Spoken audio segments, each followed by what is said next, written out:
It's Monday, July the 22nd, and you're listening to the 3 Nerds in a Basement podcast. I'm Vince. I'm Blaven. I'm Anthony. And this is the Geek Chic Culture Show, where we talk about all the cool things in the world. On this week's episode, we are tackling the momentous movie that is Sharknado. Mm-hmm. And then we're talking about some highlights from SDCC and some new policies that the UK is trying to implement. Finally, we've all been playing some games, whether they be digital or physical. So let's get started with Sharknado.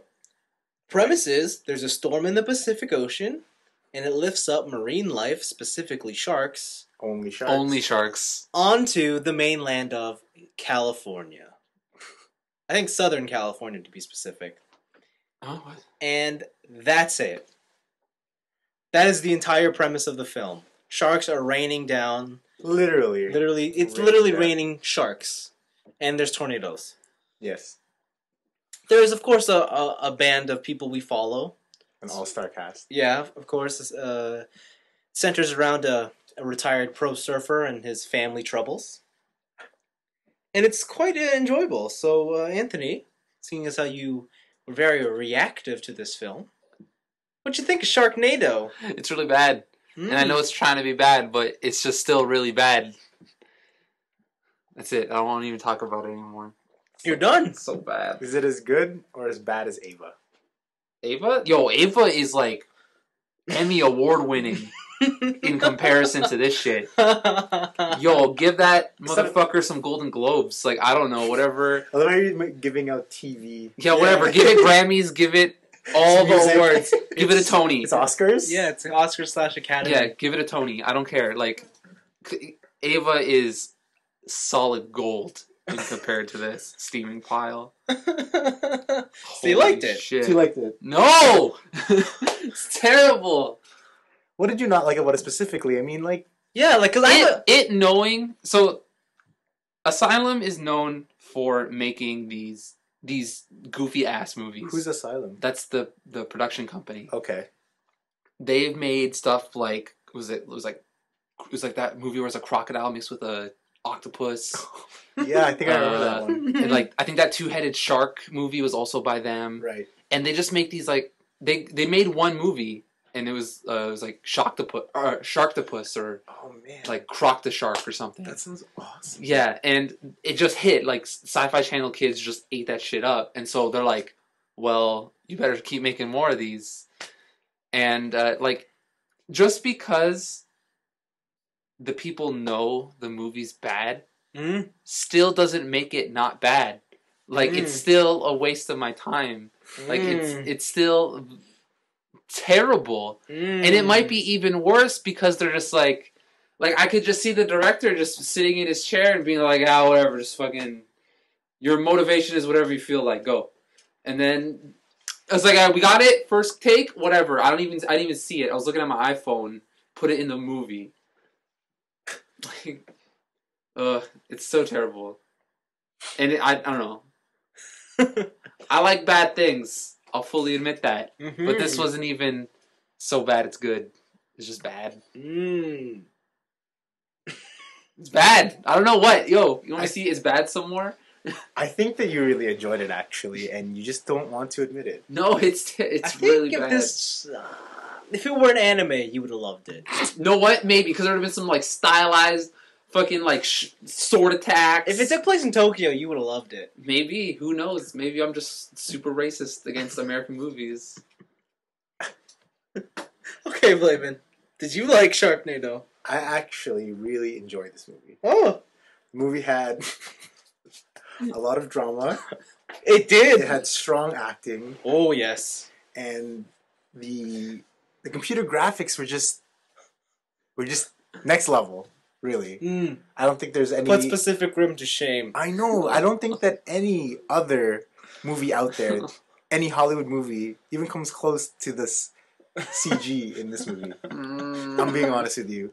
Honestly, the tensions between the family members, like, it's palpable. You can actually feel it through your TV screen. And me and the boys, we were all sitting there watching it, and we could feel it, especially when they're giving, exposition and other such explaining what happened between the family. It's just, It really gets to you, especially Yeah. the main character and his daughter and his son, and it I thought my favorite, the most touching part was when the chick explains her shark scar. oh, that was gut wrenching because I mean, at the beginning of the movie, you see her have the scar and she doesn't want to talk about it, so you know that there's something up with this scar. And then when she Exactly. finally reveals it, it's literally the highlight of the movie, I think. I wouldn't say that, but okay. So, all in all, I think this movie is really something to behold. You really should watch it with your friends and gather as many people around because, I mean, this movie will literally it's the blockbuster this year. I think so. Yeah, 2013's best movie. Like we said, Pacific Rim was good, but Sharknado just really blows. This really blows it out of the water. Pardon my pun. I don't know why you're laughing, but I'm being completely 100% serious. I'm laughing here. at your pun. Okay, that's good. That's good. I'm glad. Awesome. I thought Sharknado was pretty cool. It was quite an interesting movie. It was the experience of the summer, I will say. Made me want to go swimming. But I think my favorite thing about this movie is just paying close attention to the production qualities. Like, in the beginning of the movie, there's a scene where they're on a jet ski, and on the tight shot, the guy's arms around him. But on the wide shot, there's two people who couldn't be sitting farther apart on this jet ski. And there's tons of continuity issue shots like that throughout the film, and I like that. I also like how every time there's a dynamic sequence, they would only throw in a tight shot of the characters doing something, but then they would cut to stock footage of, like, from the Discovery Channel, from wherever the fuck. Some dude pointing a camera out of his car. Yeah, some like the cops level stuff, where it's just like, let's just take a bunch of shots of cops racing down the street.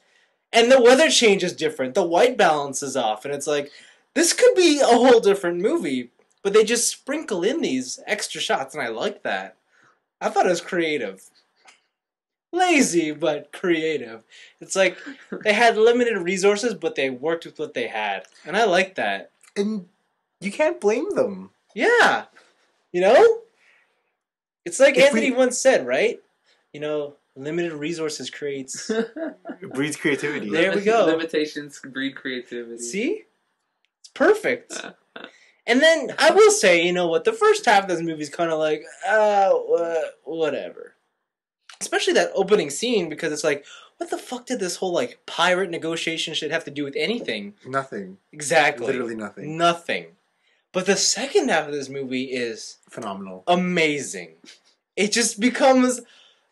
I'm going to spoil a little bit, but there's a sequence where a girl is in a helicopter or surrounding a tornado. Oh my gosh, this part right here. Shark jumps onto the helicopter. She stabs it, kills it, but she falls out. And another shark jumps up and eats her whole. And then 15 minutes later, the final sequence, the main character takes a chainsaw, and there's a shark diving at him from the sky, and he chainsaws into a shark. But he gets eaten, and then 5 seconds later, he chainsaws himself out of the shark, and you think, oh, wicked, hero saved. But no, he goes back in and pulls out the girl who was eaten from the helicopter. And she is unscathed. Covered in blood, but unscathed. And then everybody kisses each other. And you know what? The only one who doesn't is his daughter. Yeah. Poor her. She's such a fucking, like, brat the whole movie. But without her tension, the tension That's between true. her and her dad, Yeah. we wouldn't have had quite a more impactful story. You're right. Teen angst is What's the your best. problem? You're my problem. Teen angst is the best. Honestly, I can't rate this movie any higher. And as a full-fledged artist, I know that this CG is top of the line. Blaven is qualified. He knows his shit. This is a movie that'll go down in history as being great. This movie actually gained 1.34 million viewers its first airing, and the second time they ran it, 1.98 million viewers. Which is amazing. 38% increase. Yeah. So you know that this movie really spread just by word of mouth, and I mean, with this movie's just amazing. I It's agree. fantastic. Greenlit a sequel. Yes, it's going to be set in New York. Can't wait for that. Anthony, what's wrong? So bad. See, it's so bad, but it's good. No, it's not. It's just bad. Nah. No. So what do you rate it then? Oh, and one of the scenes where the shark comes on top of their car and starts eating through the roof. Oh yeah. I've never felt that tense in the movie. The last time that I felt that tense was in Jurassic Park, where the T-Rex hits the pane of glass on the car and traps the girl underneath it. You know, guys, know what I'm talking about? Yeah, I know what you're talking about. And this evoked that same emotion into me. Yes, I agree. Yes. It was this movie rivals Jurassic Park. Right, Anthony? No! This will be a classic. No! Remember for all time. It's terrible. So you give it a 5? No, I think giving it a 0 is too high. Like, Have you ever given a 0? I don't think I think so. this is your first. I think You're gonna wait. This is gonna be your 0. this is my 0. This is my 0. This is my. I'm popping my cherry on my 0 card. This is it. Okay. 0. Blaven. I'm giving it a 5, and I highly recommend this movie. I'm ecstatic. 5. Yes, Wow. even higher than any other. Amazing. I give this a 4. It's worth watching. There are parts of it that are a bit iffy, but it is definitely worth watching. And there's so many memorable moments that just didn't need to be in this movie, but they are in there. You know, like rock climbing off a bridge to save kids from a bus. Chainsawing a shark in half that's coming at you. See? Sniping Yeah. sharks in a Sniping tornado. sharks 100 feet in the air while they're moving around a tornado with a pistol. Well, Look how excited attempted- you sound. Look how excited you are. Attempted shotgun shot, but you know, that was less accurate than a pistol. Of course. Shotguns are not accurate. But pistols? Come on. Anthony, look at the emotion it's evoking in you. Yeah, like look at you. You are like loving this. No, I'm laughing at both of you, not the movie.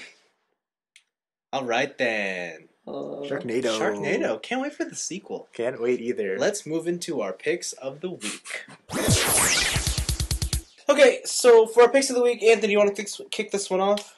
Sure. My pick of the week comes from the UK, where... I like the UK. Yeah, you do. I know. So the British Prime Minister, who's currently David Cameron, it's not... Like, the article makes it kind of confusing on whether it's actually like, it's actually a law now, or if they're just still trying to get it through. But they want internet providers in the UK to block access to pornography unless customers actively opt into it. So what will happen if, or like, I don't know if, again, if it's already in implementation or if they're going to do it, what will happen is that if you get an internet connection in the UK as a new user, you will automatically have these, quote, child protection protocols, unquote. And the only way for you to get rid of it is to tell your internet service provider that you want it. And then also people who already currently have internet plans, if they don't tell them that they want to opt out of it, then they'll automatically put those blockers on. Oh. Yeah. So I thought it was really interesting when I first was reading about it from other sites, because it was more sensationalized, though. It was more like, UK just tries to straight up block porn, and it's like, there's no way you're going to get it. That's what they're writing it like. But then I found this article, which kind of puts it into more of a... Perspective. Yeah, an easier... something that's, like, not so extreme.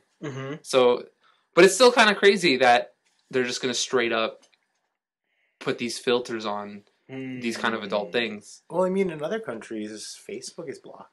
Social media is blocked. Yeah, but... Doesn't surprise you? But those aren't also... Like, a lot of those aren't also considered, like, US-style democracies. Yeah.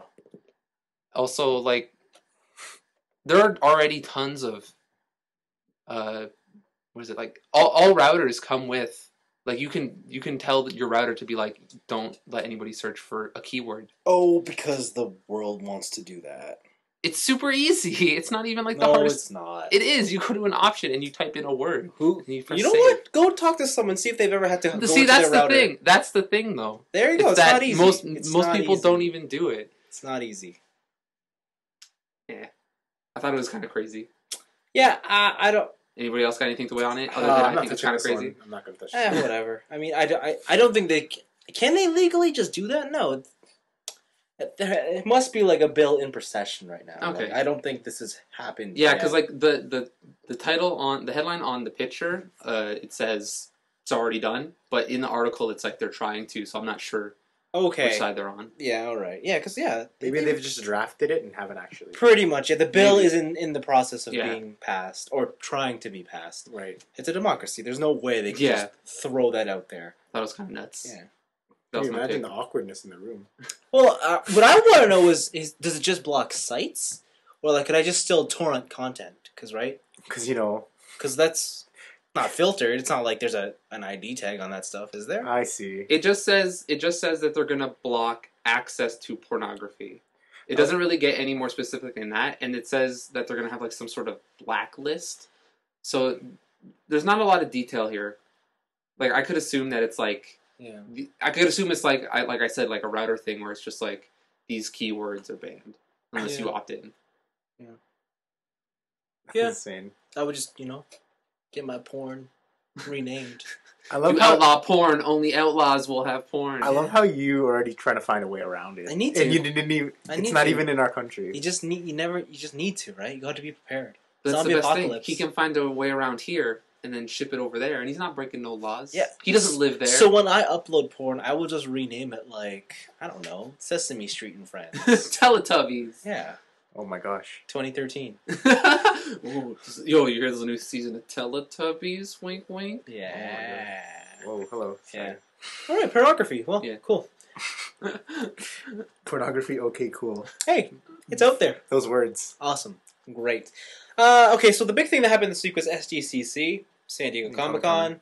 One of the things that came out there was Blaven's pick. So what are we talking about? My pick, was this actually there? Yeah, this is where it was revealed. My pick of the week is Legend of Korra, or is that the title? Legend of Korra, Yeah, and it's Yeah. book 2. Book 2, Spirits. Spirits. So here at 3 Nerds in the Basement, we all watched season 1 together. Yeah. And we also all watched the original as well, right? Avatar: The Last Airbender. Airbender. Yeah. So I think it's safe to say that all of us here enjoyed it. And from watching this trailer, we get to see more of the characters from Korra, and they don't really seem like they've aged. Nope. So there's not going to be a big time gap. Doesn't seem like. And also, we see a lot more of the spirit world where they go to connect, I guess, with past avatars. Mhm. They don't really venture into there so much in the other seasons. I think Aang, the protagonist of the first season, goes in there once in a while to confront some demons. Yeah, there was like some really evil one where it's like you couldn't look at it or something. Oh no, you can't show emotion in Oh, front of it, or emotion it in takes your front of it. face. Oh, Yeah. right.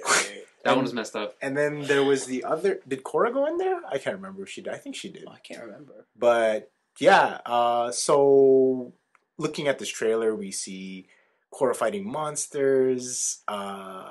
The two brothers from the previous season fighting alongside her, and this new character who we don't know who he is, but he can use all 4 elements, which is usually just Reserved for for avatars. And then So- also he does Aang's like Powerball thing. Yeah, With which, all the elements. yeah, which is the same as the protagonist in the first season. So we're kind of thinking it's him, but he doesn't have the blue lines. But then again, he has hair, so it could be covered. Mm. But yeah, what did you guys think about the trailer? There wasn't words or anything. Yeah. either. Do you want to tackle this one first, Anthony? Sure. Like I thought it was everything I would have expected from a new Airbender season. Yeah. Like all the animation was super smooth. Just all the fight scenes they showed, they all were super unique, and they're really interesting. Like just like really cool ideas, like the Ice Tribe when they were going down that snow hill with their ice boots, Yeah. and they used it to slide, or just like evasive and defensive maneuvers with the Earthbender where he does the backflip and then seamlessly lifts up a pillar of earth to block Yeah. a thing, and that's just all kind of What we've come to expect. Yeah, the come to expect, yeah, the choreography in this show. yeah, and it's just again, like I don't know, it looks really good and nothing in the trailer disappointed me. So everything was pretty intriguing. What was the girlfriend of the firebending brother's name? What was her name? The one who we all thought was evil. I can't remember. She was part of the car dad thing. Yeah, she was. With the mechs. Yeah, at the end. Yeah, I forget her name. Well, okay, Vince. What did you think about it? It was okay. It was cool. Yeah. You didn't like the ending of the first season. No, but you know what I've come to realize? As much as I enjoyed watching Korra and Avatar, actually I didn't like the first season of Avatar. Of course not. Children. I don't love it like everyone else does. Like every time I talk to people about Avatar, it's like some sort of like I feel like I'm not getting it. Like I enjoy the show, but I don't get the love around it. And so when I saw this trailer, I was just like, oh yeah, it's the Legend of Korra. Well, you know one of the reasons I love it, right? Not really. Fights. Yeah, I suppose, but I mean, I don't know. I'm really glad they're going into the more spiritual side of that stuff, because even in the first season and also in Last Airbender, like those were my favorite parts. When he was going to talk with other avatars, or when he had to, like the whole thing with what was it, the girl who turned into the moon, like that kind of stuff. Mm-hmm. Like that kind of stuff was always my favorite parts of the series. Mm-hmm. So I'm really interested to see more. Yeah, I don't know. I think for me, what was I gonna say? Korra is, or Avatar as a whole, it presents itself as being very childish, and I know there's mature overtones in there. But you really have to sit down and like analyze and break it down, and I don't know. The surface level, I don't know. It's just not. I'm not quite in love with it, and I think that for me, I'm gonna try and wait till all 4 books are out before I watch it again. Oh wow! Because now that I think about it, the longer and longer I'm waiting to watch this, the faster and faster I'm losing interest, and like I really don't care at this point. Okay, that makes sense.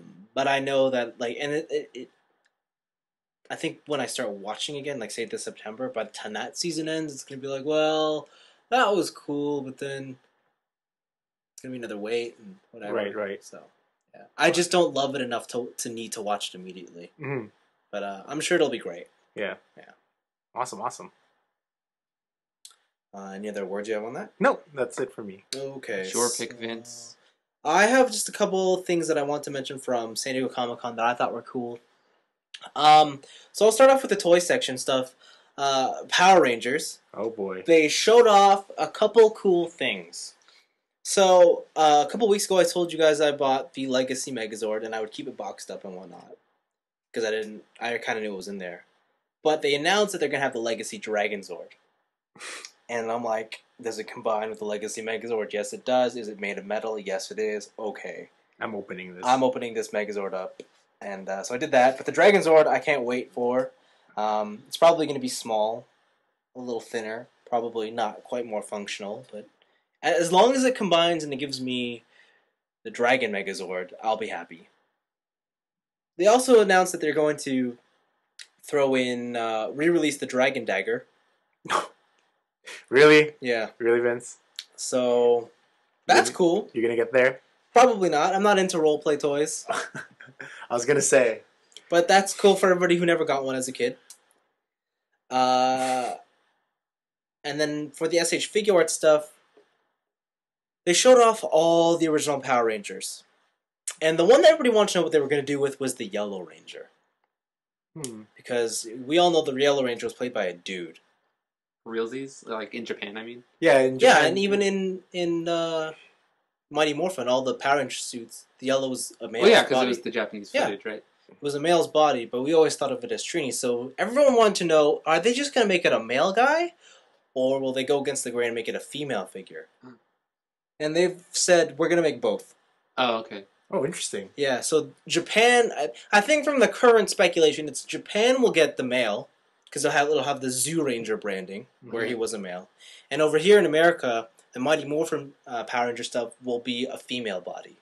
Okay. Will it have the skirt, though? Because she didn't have a skirt. No. Okay. No. It's just a female body. So basically she'll be thinner and she'll have a bit of a bump in her chest. Okay. But that's really it. Interesting. And that's breaking fans' hearts because they don't know what to do. do they get the one that's screen accurate, or do they get the one that they believed as a They'll child? get both. You're right. They are going to get both. Then they showed off what the next Power Rangers lineup they're bringing in. They're bringing the Go-Kaijers, because that's Super Mega Force. Dang. Which I thought, well, that's cool, whatever. But what I'm excited for is the rumored, for next year's Comic-Con exclusive, they're going to be the metallic covered version of the Go-Kaijers. Like a new paint scheme? Mm-hmm. Because for this year, what they did is they took the Samurai Rangers and they gave them all like shiny metallic paint. Oh, wow. And then they sold it for $200 at the convention. So I'm hoping they're going to do that with the Go-Kaijers, and I'll probably buy that. And then SH Figure Arts announced they got some new licenses. The first of which was Aliens vs. Predator. What? Yeah. And so people are kind of like, I haven't watched either, so I don't know if I should be excited for this or not. But a lot of people are apparently really stoked for this. If they look cool, then maybe I'll get one, but I don't really care. The one that I thought was interesting is that they ended up getting the license for DC. Really? Yeah. That's the good news. The bad news is they only got the license for the costumes from Injustice Gods Among Us. Oh, okay. So, those costumes are nice. no, they're not. And no one likes those That's costumes. why I said, oh, I kind of okay. like those costumes. Nobody likes those designs. Absolutely nobody. But I like them. Nobody I think likes they're them. kind of cool. No. They all look kind of dumb. I like them. No. No, the only thing that I thought looked cool was Deathstroke, but even then, there's better Deathstrokes out there. So I don't know how I feel about that. And the thing is, I don't even know if we'll get that. What we'll get is probably Batman and Superman and Wonder Woman. And those are the three that I think look the worst. Can I ask you something? What's the big deal about this game? Like, honestly, it's not that good. I don't understand what the hype is all around. Injustice? Yeah. I have no idea. You know what I mean? It's a license. It's a license. But still, it's like, the game isn't that good, you know? It's MK9. Yeah. But still. Yeah. That's how I feel about Marvel vs. Capcom. I guess so. I feel like that's not really the craziest game. It's just that there's all the characters you like. Yeah, I guess so. But yeah. Speaking of Mortal Kombat, so after Bandai announced this, all the fans just said, yo, whatever, where's the Mortal Kombat figures? And they're like, we don't have that. Oh. And everybody's kind of like, well, all we want are Mortal Kombat figures. This is stupid. On to movie stuff. Actually, no, let's talk about the one game thing they announced. They announced Firefly Online. Yeah, what's... An MMO. Sounds like you're going to be like, I don't know if you guys have heard of the Star Trek MMO. Yes, I've seen that. Where you have like a crew, you have a ship. Yeah. It sounds like the same premise. I don't know if it's a subscription model. I hope it's free to play. Isn't the Star Trek one the gone now? It went to free to play. Oh, I thought it was just done. No, they went to free to play. Okay. Yeah, everything went to free to play. They were selling a boxed copy of it at Future Shop for $1. It's so they don't have to download it. That's really funny. Yeah. So Firefly Online, that sounds really cool. I'll play that, even if it's crap. Just because of the license? Just because, yeah. And, now I understand why some games do so well, even though they're bad. License really does sell. Sir. Yes, it does. Couple movies. Godzilla 2014. Oh my god. Zilla. Kaijus! Yeah, so the thing about all these movies that I'm about to go into, all the trailers were shown at the convention, but they have not been released to the public. Oh, really? Yeah. So did you see the trailer for Godzilla? They only showed the sort of teaser spot, and I saw it, yeah, and it's nothing. Okay, so there really wasn't anything shown. No. But from the poster that you showed us, it looks like they're going back to the classic Godzilla design. So he is a modernized take on the classic Godzilla. I love the classic Godzilla. So yeah, he's not going to look quite as goofy-ish as that. He's going to look a bit updated, but he's mostly that Godzilla. Okay. By Godzilla, are we talking about Godzilla 2000? Because that was my favorite Godzilla look. No. You know who I'm talking about, right? Godzilla 2000 is basically the same Godzilla, but they made him sleeker and he looks much cooler. I'm not talking about Godzilla, the American one. Oh, because that movie was actually called Godzilla 2000. Yeah, that's the one I'm talking about. Do you remember that Godzilla? Oh, no, I don't. Okay, well, keep going and I'll show you a picture. Are you sure it's from 2000 or is Godzilla 95? I think it's 2000. Yeah, it's this one. Okay. Yeah, he just looks like regular Godzilla, but... Yeah, so it's like that Godzilla, but a bit more updated. And just on a side note, did you guys watch a lot of Godzilla when you were growing up? I watched bits and pieces, but I can't quite remember. Really? Like I know of like Mothra, Yeah. Oh, Uh, Mothra. King there- Ghidorah. King Ghidorah. King Ghidorah. Oh, so good. There was the Um, metal Godzilla. Oh, yeah, Mechagodzilla, yeah. Space Godzilla, Oh, Godzilla Jr., Baby Godzilla. Yeah. Who else was there? Biolante. Well, you watched the Biollante one? Yeah. That one's really cool. Yeah. Space Monster. Um, Did you guys... Destroya. Oh, so you know he killed him, right? Destroyer. Yeah. You know he killed him, right? Yeah. He killed Godzilla. Yeah. Yeah, because he was made out of the oxygen destroyer that destroys Oh. Godzilla. Hence the name Destroya. And then his son took over. Yeah. Godzilla's son. And then Junior, and then he became Godzilla. Yeah. That's crazy. Yeah. The Godzilla shit. That got defeated. Yeah. That Godzilla got defeated. Defeated. Yeah. Defeats. So yeah, I'm looking forward to Godzilla 2014. That looks exciting. RoboCop. What? Yeah, so there's a new RoboCop coming out. Remake? Yes, it's a reboot. Huh. I don't know if you guys have seen the pictures. I really like his suit. A lot of the fans hate it because it's black. I Ah. wonder if it'll be as gory as the original. No one really knows, but what the director has said, it's not going to focus more on. It's more on the human side of things. It's going to be more about him dealing with being this cybernetic cop. Oh yeah, I've seen it. I've seen Yeah. it already.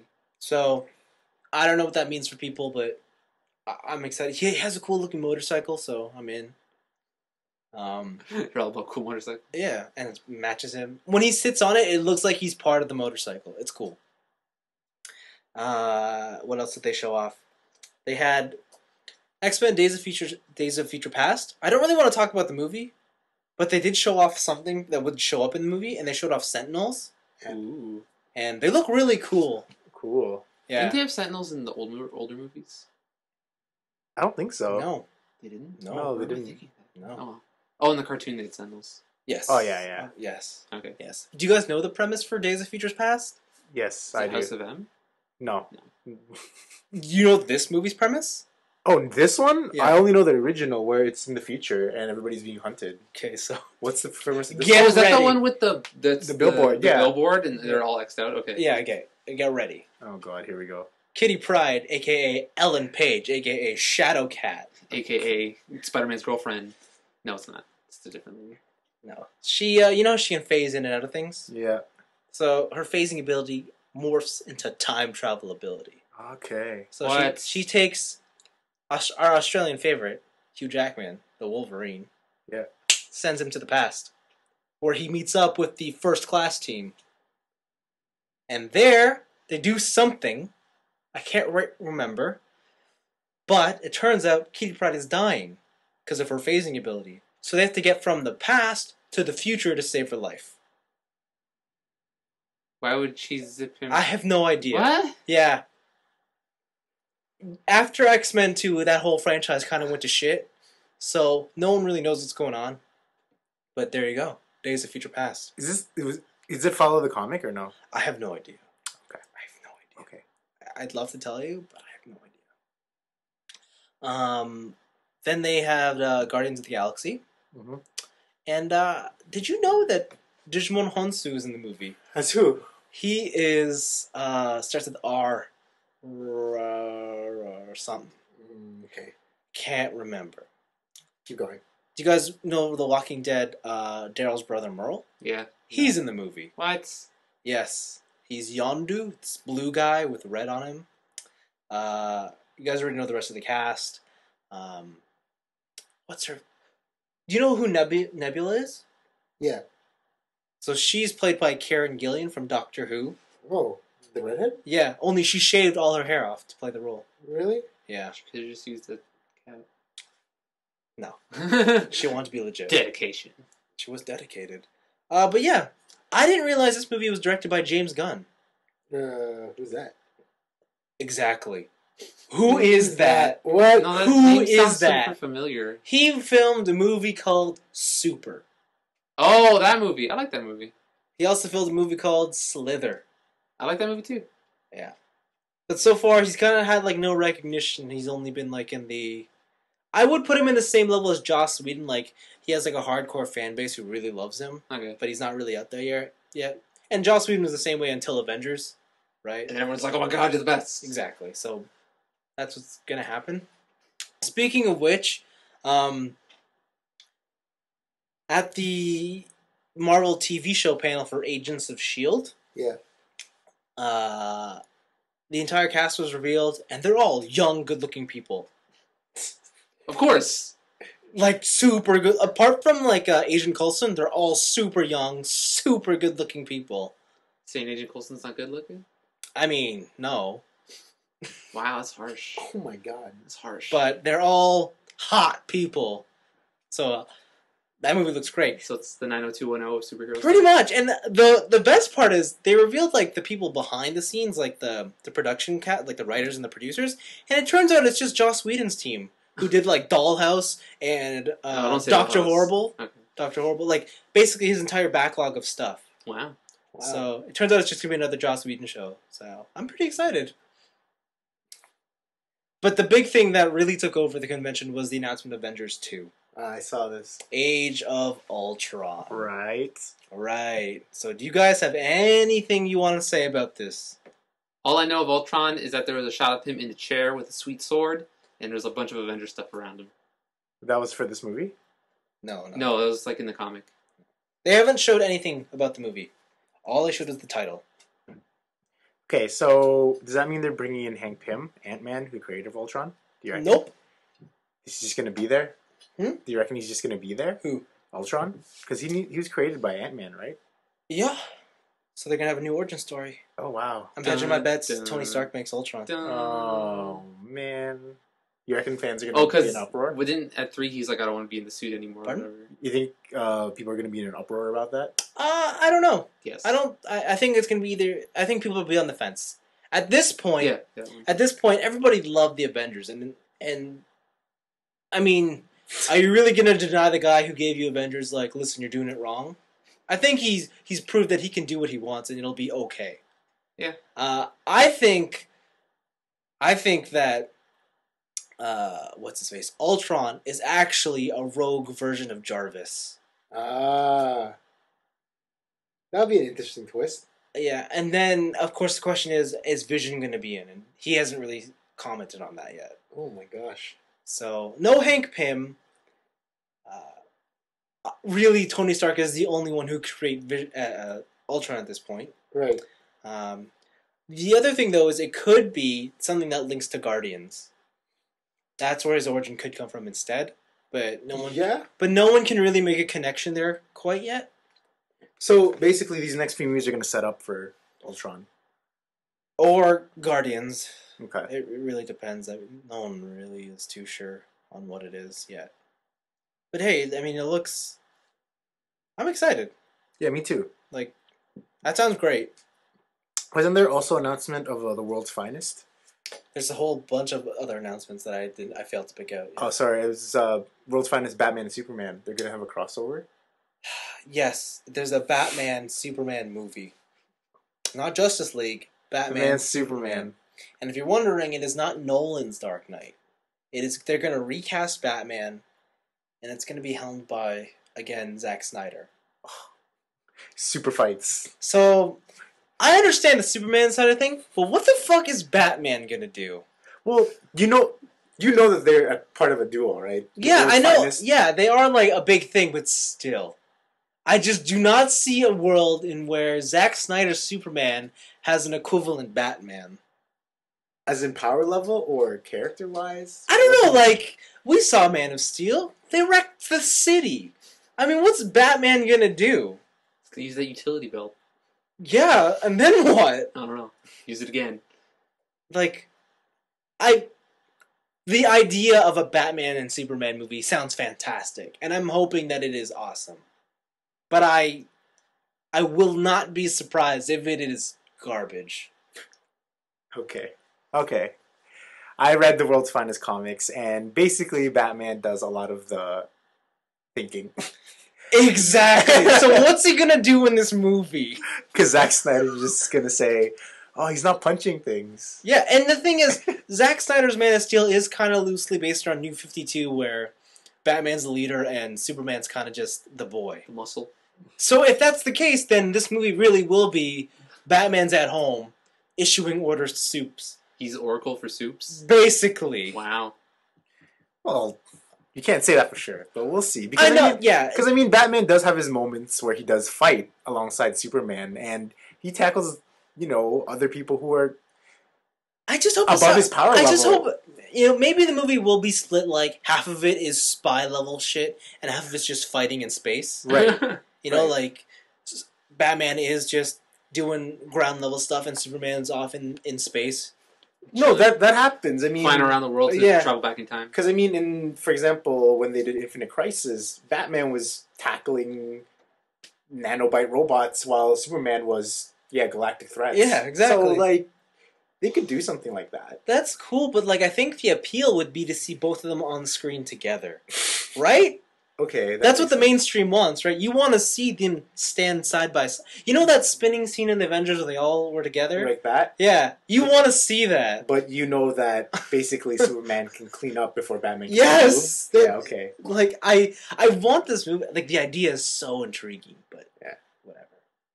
They also talked about that on the table is they have an idea for a Batman Beyond live action film. Oh, wow. There's nothing confirmed, nothing has been set into motion, but it is there if they want to do it. Terry McGinnis. And that sounds more exciting. This takes place in the future. I want to know how they're going to do fiberglass wings. Yeah. I want to know how they're going to do Terry McGinnis. Exactly. But yeah, no, SDCC was, there's a lot of cool stuff. There's a lot of stuff I didn't pick out just because I didn't really know much about it, but... a lot of things you wish you bought. Yeah. Holy crap, there's a lot of neat stuff there. Yeah. So, I don't know. One day. Yeah, one day. It looks like 2015 is the year to be at Comic-Con. Why? Because that's the Batman, Superman, and Avengers 2 year. Okay. So, let's start saving for our flights. Now? We've booked our hotel room already. We need to book our hotel. We got to spend all of Saturday in Hall H. What's that? That's the big hall where all the best panels happen. You just gotta take a seat and never leave. That's what you do. You get there at like 9 in the morning and you wade through the crap you don't want to see so that at 8 o'clock at night you're ready. So you don't lose your seat. You guys... Wow. Like a lot of the Marvel fans, the past couple of years, they would just sit there, wade through the Hunger Games, wade through Twilight.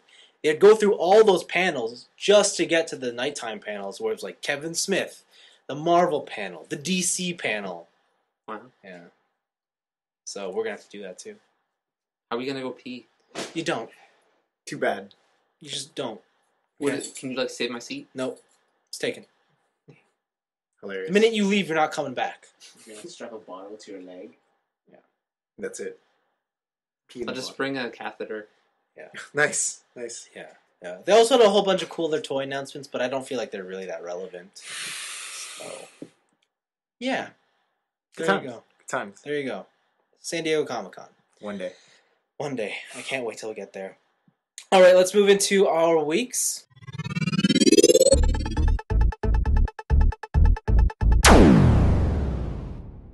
I'll start this one off because my week is fairly simple. I got Shin Megami Tensei IV. You did. That box looks nice. Samurais. The box is nice. I picked it up from my little brother and I held it in my hand and I said, wow. It's like a box for like a... It's like a massive box. Yeah, it's the size of a DVD/Xbox 360 case. A bit thicker. Like if you got like a limited edition Xbox 360 game. It feels hefty. Yeah. Actually, like a Mass Effect limited edition box. That's what it feels like. Yeah. But yeah, and inside there's a soundtrack, an art book/strategy guide Okay. that'll get you to about the halfway point of the game. I haven't read it, but there you go. And then the game itself. This game is $50, which is pretty expensive for a 3DS title. That's that nerd tax right there. Yeah. Also, they're using a bigger cart, right? Yeah, but I mean, whatever. Man, the graphics in this game, they'll look very nice. Are you being sarcastic? No, I'm being serious. The way they're walking around. I think this game looks like shit. Really? Yeah. Oh, I thought it looked good. You mean like running around? Yeah. I guess. Ah. I don't know. The battles could be a little more. The battle... You know what? For 2D battles, I actually don't mind it. What? Yeah, I hate first-person 2D battles, but this game is actually very exciting. Nice. I don't mind it at all. You know, what I like, too, is that the cover is split between good and bad. Yes. It looks cool. Yes, yes. So the premise is you are a samurai. I mean, samurai. Samurai. And as a samurai, you have to get a gauntlet. If you've ever watched Shaman King, it's like that. The gauntlet they have that has a digital format on it. Yeah. And you go into this world of Mikado and fight demons. And that's it. You just dungeon crawl to fight demons. That is basically what you do in the game. There's no overarching storyline? Like, There is. There is an overarching storyline. Like, they're training you and whatnot, and then something happens afterwards. I haven't gone to that point yet. I'm only 3 hours in. I'm very early. Okay. Like, I've had barely. It's not that I haven't had time to play this game. I just have decided to be more outside lately with our hot weather and stuff. Boo. So yeah, and yeah, and then every time I'm inside, I'm like, I'll watch Battlestar and I'll go to bed. So I haven't really gotten time to play this game. It's too bad. I was going to ask you about the press turn system. I know about the press turn system. Yeah? Yeah. Man. What do you want to know about the press turn system? Is it good? Is it fun? The press turn system's awesome. It is. What? Can it be taken advantage of really easily or no? Yes and no. As in, are there some battles that you just can't win? Because the enemy will take infinite turns? Yeah. Yeah, okay. Because the problem with the press turn Good system, times. the problem with the press turn system is that all your exploits or that you can use can be used against you. Yeah. And the other shitty thing is if you miss an attack, then they get an extra turn. Yeah. So I don't know. And then they have this extra feature called smirking. What? Yeah, where like if you hit their weakness again, you smirk and you get a stat increase. That's hilarious. So you go like Super Saiyan for a turn. That's Wow. really it. Yeah, the game is presented in like a visual novel format, Yes. so it's all menus and stuff. And when you talk to people, it's all character art, Portraits? character portraits. That's it. That's That's it. It's kind of like Super Wars. There's just character portraits, but they're not limited to a box in the corner, so their faces are huge. Yes. Actually, the PS2 games also did that, so their faces are huge on the... Yeah, but the PS2 games also had areas and cutscenes in the background while that was happening, Yes. right? This has the background of the dungeon, or wherever you currently Oh, are. I see what you're saying. No, okay. You know how when you play Persona 3 or Persona 4, Yeah. like, there's the cutscene in the background, Oh. but there's character portraits there, Oh, okay. so remove the background. Oh. Interesting. Yeah. So this game is kind of like if you went from Persona 3 and went to Persona 3 Portable, where all the cutscenes are taken out, all the running around is taken out, and the only time you actually got to play was in the dungeons. That's exactly what this game is. Interesting. The fusion system is there. There's about 500 monsters. That's pretty cool. The best part about this game is how you get your monsters. So it's not like Pokemon where you throw a Pokeball. You go into battle and you're like, let's not fight. Let's talk. Those are like Nocturne style. Yeah, and you recruit them, right? And it's like, well, you make negotiations. You give them some of your life, give them a revival bead, I don't know, give them some money. Then they say, ha ha, I just lied to you. Now you're weak. I'm going to kill you. That's not very fun. And then you're dead. And you realize you just didn't save for the past half hour, so you got to restart. Is that what happened to you?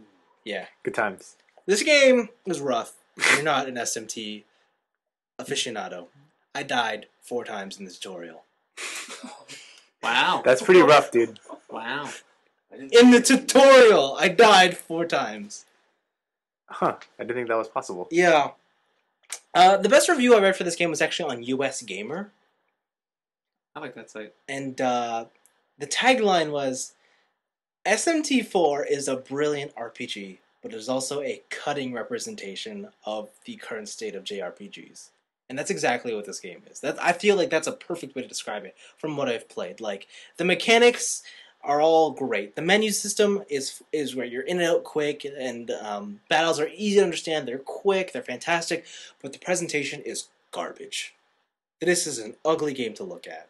And it is, I don't know. And it's like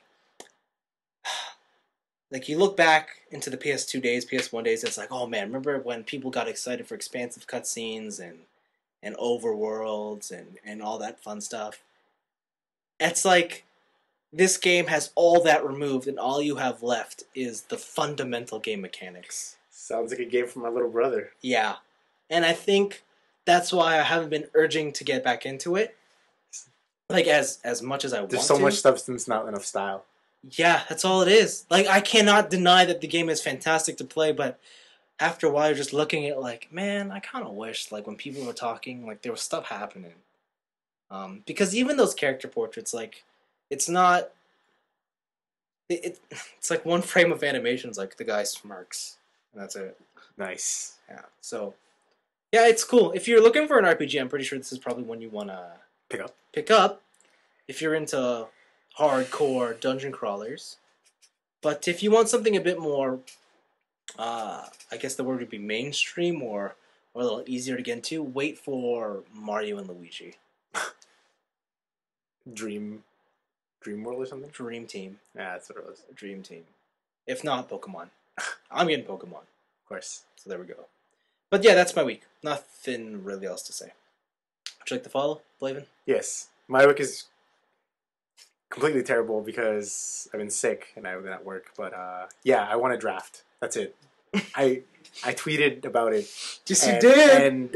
And Blaven's first official tweet. And Vince blew up and just decided to also tweet back. He retweeted me. Yeah. Which is great. But yeah, I just never won a Magic the Gathering draft, and 2014 was the formats, and I won it. I went 3-1. Wow! But I faced against the hardest players, I guess, who had the best win records, and I beat them. Were they impressed? I was impressed with myself. Actually, one of them was impressed, so I'm glad that that's good. Actually, one of the players gave me a nice compliment the other day. He's like, "Yeah, I hope I play against you in this set of matches." I'm like, "Why?" He's like, "Playing against you is always really exciting." I'm like, "Oh, it's good. It's good. That means that I put up a fight when I lose. That doesn't mean I win." But yeah, no, I was really proud of myself. I thought I drafted a terrible deck, but yeah, I did. Turns out it was awesome. Turns out I was just ripping stuff off the top, like totally lucky. I was really lucky a lot of the time. I drew exactly what I needed. Oh, that's good. Yeah, no, it's good. It's good. It's good times. But yeah, no, I'm really happy about. Which win? I won 6 packs. Oh, 6 packs. Cool. So I can keep drafting. So yeah, I just the funny story that I had is just this guy was facing against me, and he was at like 20 life. Yeah. And I was attacking him for 9 damage a turn. But every turn he would play this card called Fog, which is 1 and a green, or just a green, and it would just prevent all damage, right? So I'd hit for 9 and he would fog me, and then next turn I would hit him again and he'd fog me. It did this 4 turns in a row. Nothing happened after that. I just hit him again. I don't know why. I don't know what he was digging for, but like, yeah, that happened, and I was, I don't run that kind of card because it doesn't really help me in any way, but still. I was kind of afraid. I didn't know what was going to happen. All this build up for nothing? Yeah, I thought that he was digging for something and just going to totally blow me out, but he didn't. Wow. I was really happy about that. So, yeah, and I realized, too, that my deck had no rares. Oh, that's good. Weird, but yeah. This format is very underwhelming, M14. It's really, really, really weak. There's no exciting cards or anything like that, so...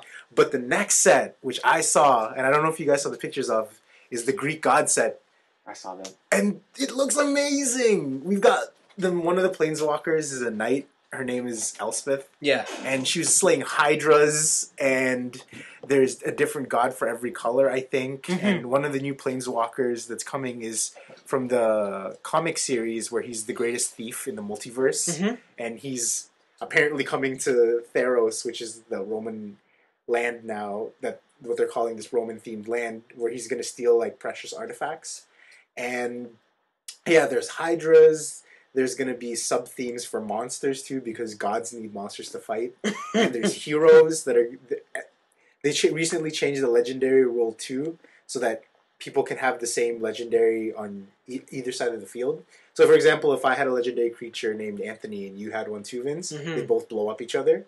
Because they can't exist at the same time. But now you can have an Anthony and I can have an Anthony. Which means that this set is just going to be legendary heavy. So you don't have to worry about that. Oh, that's cool. So the pre-release things that they're doing is that every time you go to a pre-release event or a different event, you get a special avatar card. Whoa. Yeah, so you can be like the hunter, where every turn you can play this card and you tap it and one of your creatures get +1/+1. The philosopher, it says that when you tap this avatar card, you tap down another creature.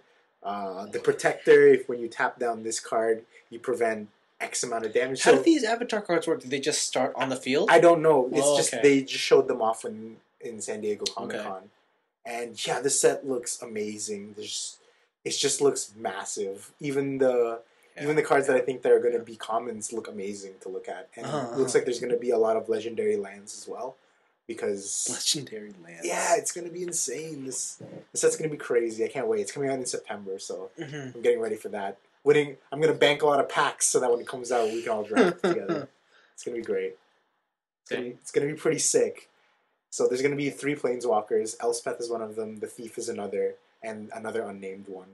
They said it's gonna be new. So yeah, Sounds it's gonna, exciting. It's gonna be sick. It's gonna be awesome. I think the Titans are coming back, and they're all gonna look different. They're all gonna look different. So it's gonna be cool. Mm-hmm.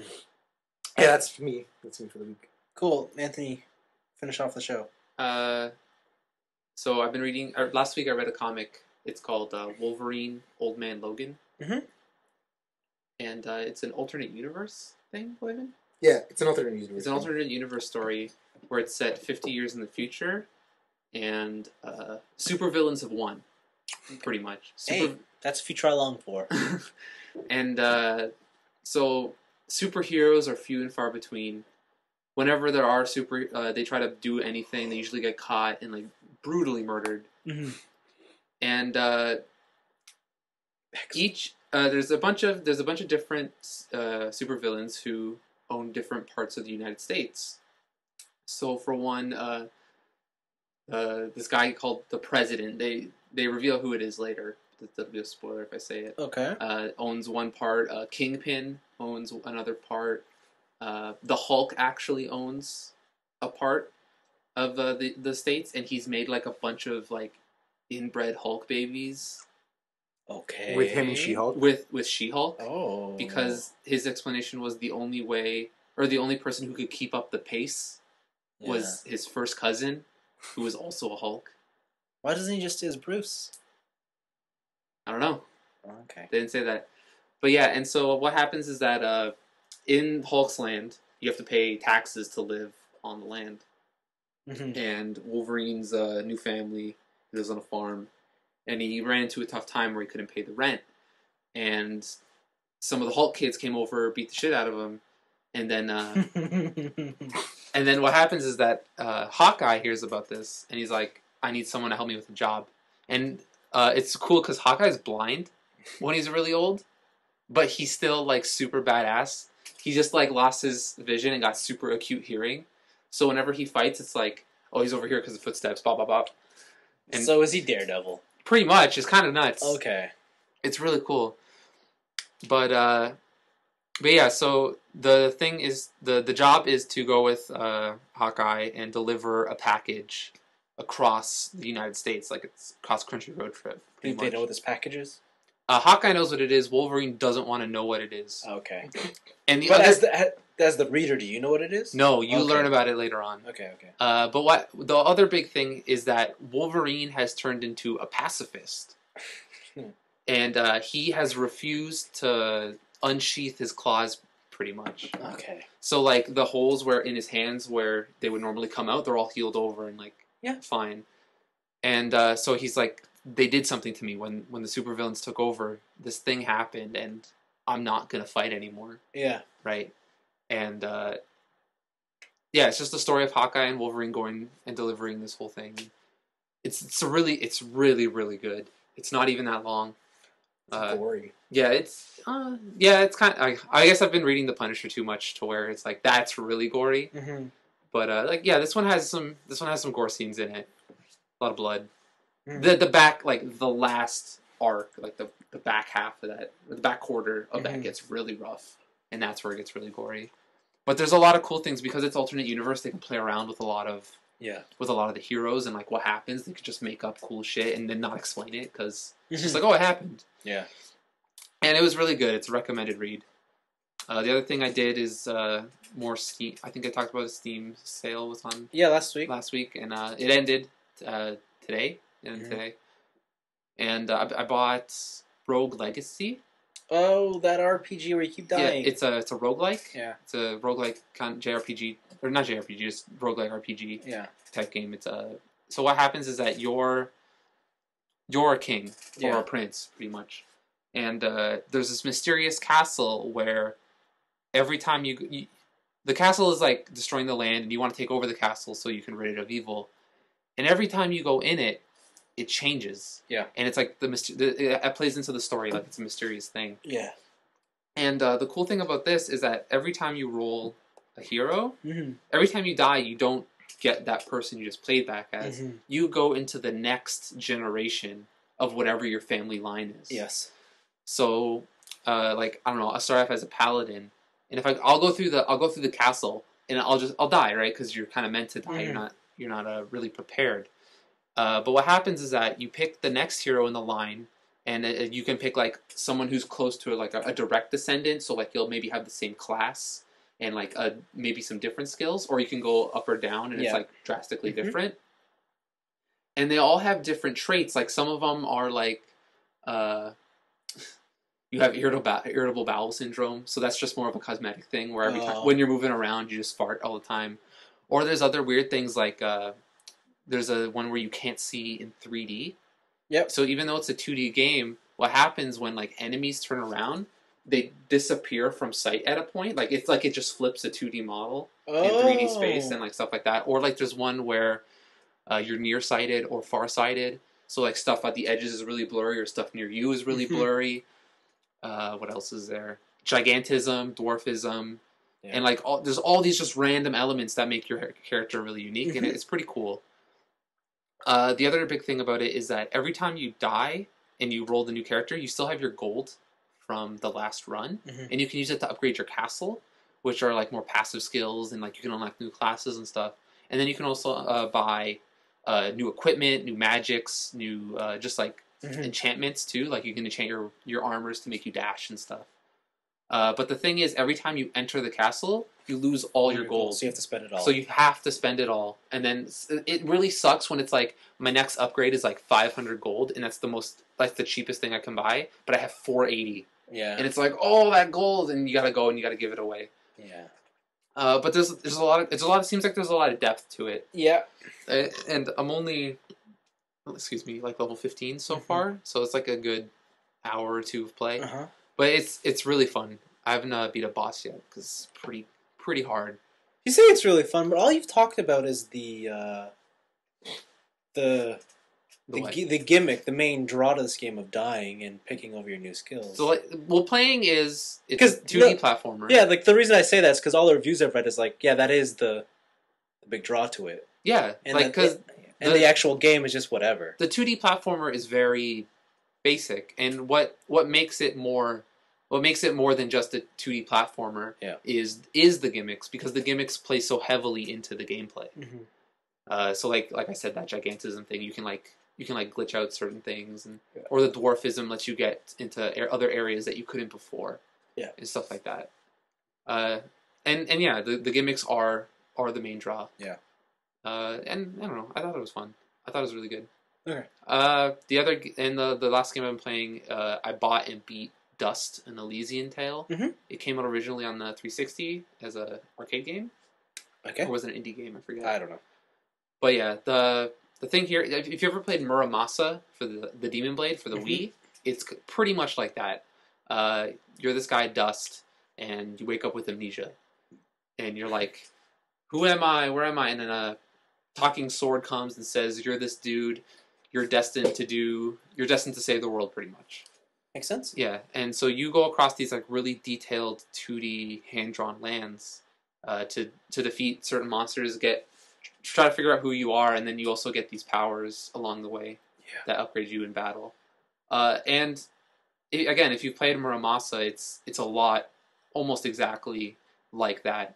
The main combat gimmick here are your dust moves, where you can press like the Y button and you like spin your sword really fast, or if you're in the air, you do like a corkscrew and you fly.